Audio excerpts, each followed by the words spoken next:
All right, let's see if I still remember how to do this. I think we got it. Now let's go ahead and grab the little man from mom. He's nursing. Let's get her a little bit of a break. Roman, let's see what we can do before your brother Maverick wakes up. All right, buddy, it's your first time unloading the dishwasher. So I know it's a thing for women to talk about their labor story, but I'm gonna tell you the labor story from the man's perspective. So I get tapped on the shoulder like this at 3 a.m. and Erica's like, it's happening. So I hear that and I'm ready to jump up and get going. And she's like, no. It's just the beginning. I'm gonna go take a shower, try to get more sleep, hang out with Maverick, so on and so forth. We also had a OBGYN check-in appointment scheduled that morning. So we figured that we would go to that appointment and she was gonna do a membrane sweep, which could really get things going.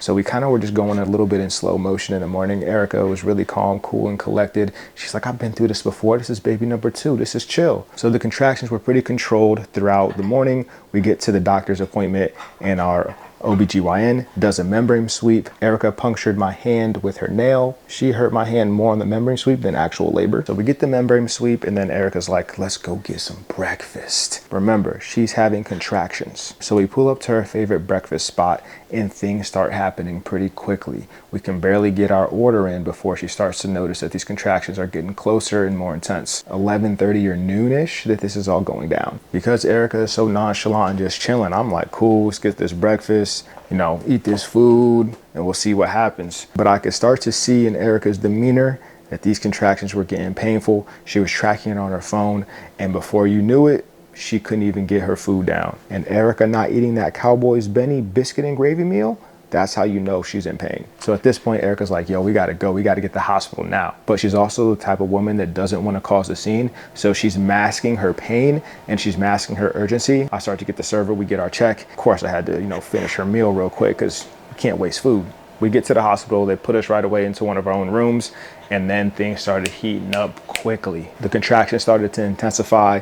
She was screaming, yelling. The contractions are getting more and more painful, and I'm sitting there just really useless. At that point as a man, you feel so bad because there's nothing you can do to really take away their pain or to help. You can just be encouraging, but half the time I felt like she's like, don't touch me. She's in so much pain. She knows she wants that epidural, but you have to do the IV and you have to have a certain amount of fluids and all these different benchmarks before you can get the epidural. So we had to wait for that. It absolutely sucks seeing your partner in that amount of pain. But Erica's a warrior. She pushed through and was able to get to the point where they were ready to give her the epidural. And I will say, I've never seen her get so excited to see another man besides me in that moment. Keith, the epidural man, was her new favorite person. Totally acceptable. I was happy to see him too. Once the epidural started to kick in, everything was so much more chill and relaxed.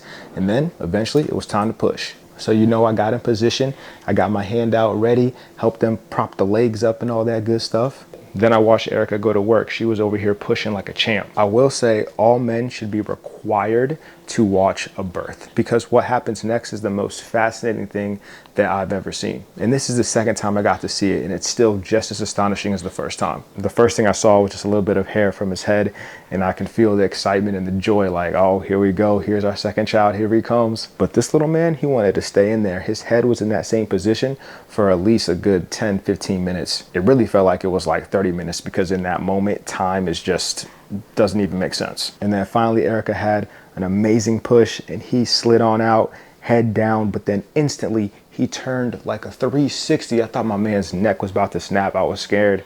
The physician was like, oh, what is he doing? It was really kind of traumatic, but thankfully everything came out all right. He just slid out right after that. And they said that he did like a half face down or face up birth, which is kind of unique apparently, but thankfully he was okay. But because of his tricky maneuvers, he did leave a little bit of damage on mom. She's got some 3rd-degree tears, which is terrible. We feel so bad about that. And we know it's gonna make the recovery process a little bit harder. So we're gonna make sure that we nurse her up at home as best we can and help out and do our part as much as we can to make sure that she doesn't have to worry about anything. But mom's a champ. We know that she'll be able to get through it.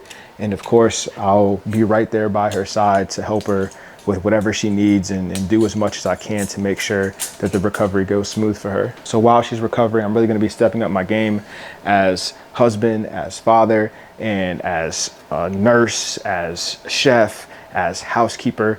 whatever I can do to make sure our house runs as smooth as possible and she can just relax as best she can. And of course, this is the least I could do. This is the bare minimum. Everything that she does for our family every single day, carrying my child for 9 months, 2 times, going through deliveries like this.